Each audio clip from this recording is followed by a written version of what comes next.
The hard stance of the Prime Minister of Israel, Benjamin Netanyahu, on the release of hostages has sparked a nationwide strike in Israel. This was fueled by the killing of 6 Israeli hostages by Hamas at the peak of the calls for the Prime Minister to cooperate with pleas for the release of hostages. Israel's largest trade union, the Histadrut, launched a general strike Monday, the first since the conflict erupted with Hamas last October, when public anger escalated over the deaths of the 6 hostages. The target was to disrupt major sectors of the nation's economy, including the banking system, healthcare, and the country's main airport. The light rail system in Jerusalem suspended operations until noon, while flights at Israel's main international airport, Ben Gurion, were halted for about 2 hours. The protesters are demanding for a ceasefire deal that will make way for the release of hostages. Israel's Prime Minister Benjamin Netanyahu has asked for forgiveness over the deaths of the 6 hostages killed by Hamas militants, but he told journalists in a press conference that Israeli troops would remain at the Philadelphia corridor, a 100-meter wide and 14-kilometer long buffer zone along the Egypt-Gaza border, a decision that could cripple peace negotiations. ביממה האחרונה שוחחתי בטלפון עם כמה מהמשפחות שלהם. The President of the United States, Joe Biden, has also blamed the Israeli Prime Minister for not doing enough to release hostages held by Hamas in Gaza. Rooting for sanity in the internationally troubling situation, the United Kingdom has reportedly suspended arms sale to Israel. In Gaza, polio vaccination is ongoing, with over 72,000 children given the jab. But the United Nations say about 600,000 children in Gaza are deeply traumatized. Now, for more on the Gaza war and the fallout, global affairs analyst Paula Jemay is right here with me in the studio for in-depth analysis. Good to have you in the studio, I think, for the first time. All right, so let's discuss this, and let's start from the latest, which is the fact that the Foreign Secretary, UK Foreign Secretary, has now announced that they will be cutting down on arms deal to Israel, just about 30% of it, or about 30 items of it. How politically significant is this? Thank you, Precious, and for being in your studio for the first time. It's been all, you know, Zoom and Zoom and Zoom with all these problems. Well, so it's, you mentioned the 30%, 30 items out of 350.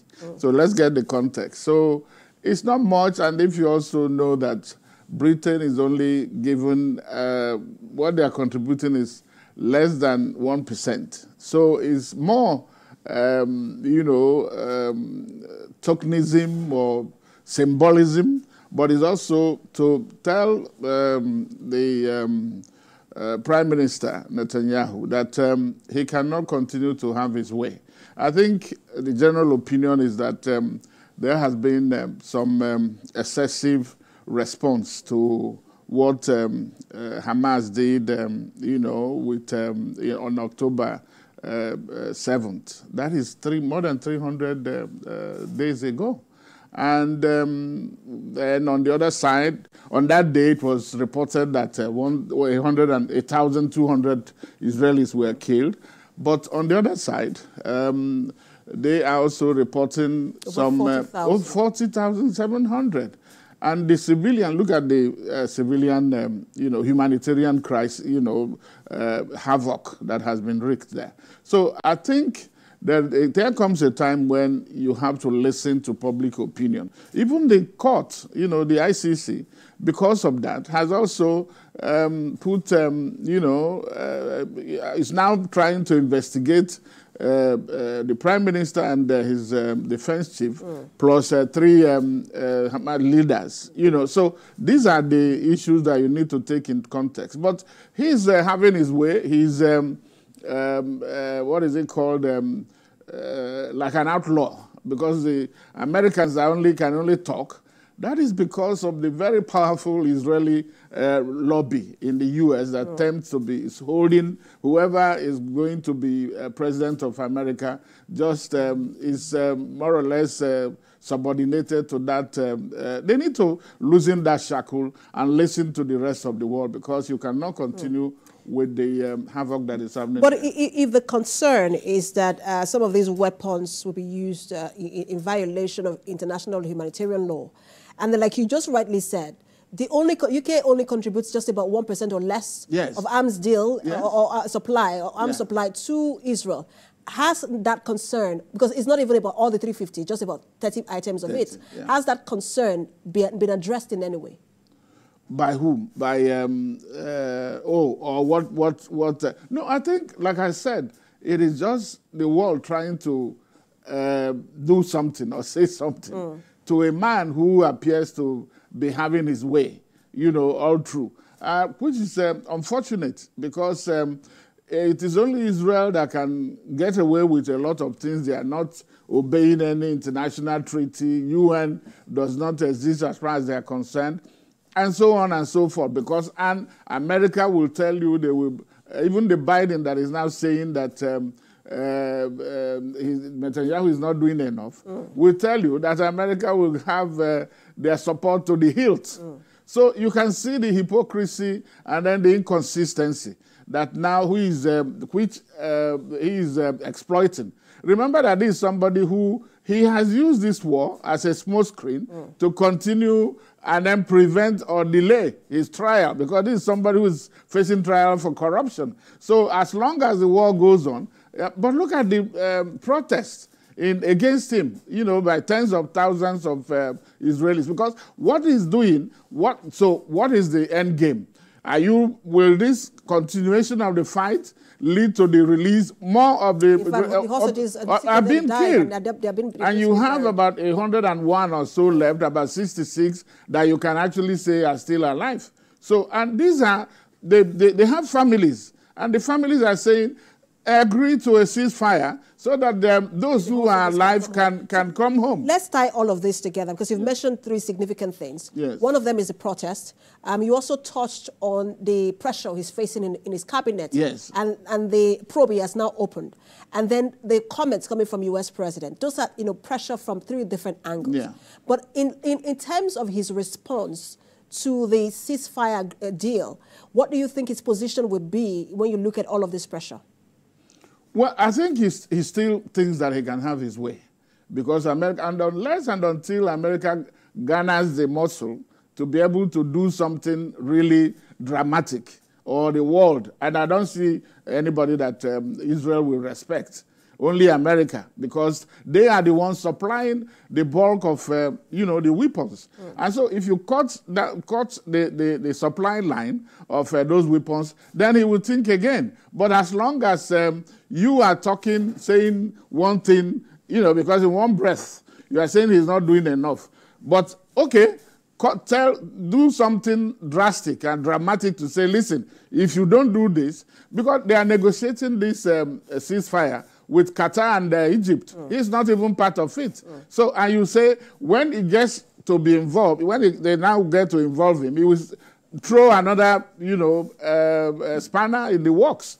So I think the world should be looking up to America to say, listen. But America is not going to. I mean, it's a critical election year in the U.S. Biden will not do that. And they also, you know that there is a very significant intelligence exchange between both countries that they would not also want to jeopardize. But I also wanted to ask you about his position now, because you also mentioned his corruption allegations and that trial that he's shying away from facing. Yes. He also has the backing of a majority coalition in Parliament.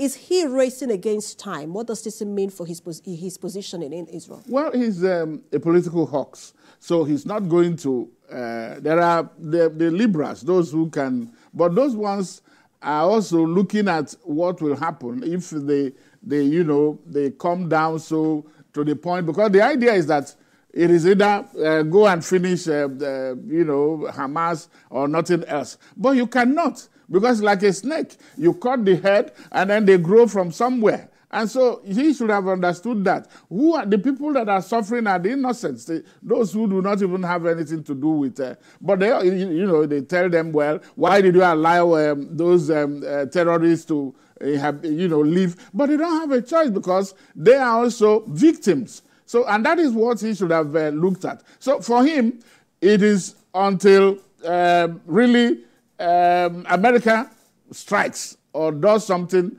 dramatic, or before he can listen, because. But let's get this right.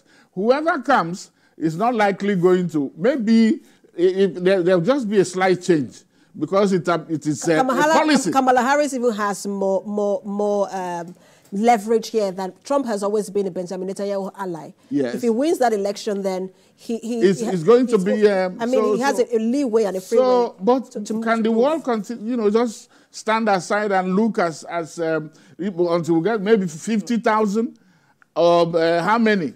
It's as if this is war, and everybody is looking on the other side as if nothing is happening. These are human beings. These are humanitarian issues that ought to raise, to prick the conscience of those who care about world, about human rights, about so many things. I have about 30 seconds left, I understand, but I wanted to ask you in terms of the declaration of innocence before proven guilty. Yes. Where does this leave? Because they are saying, the Foreign Secretary is saying, no, we're not saying Israel is guilty. We just want to be careful.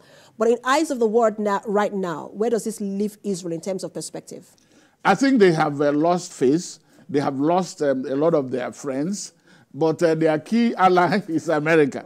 So until America decides to do something, we will continue to have this type of thing. So what the British people have done is to say, listen, because there are also people, politicians are playing, they read the temperature of, they're always concerned about the next election. And that is what is happening. So they are answering, looking at what the electorate is saying in their area. Countries. And so that is what matters. Otherwise, they will leave things as they are. But it is high time that something changed. Let there be ceasefire, that will allow humanitarian aid to go to people that are now suffering because they happen to be where they are. They didn't have a choice in where they were created.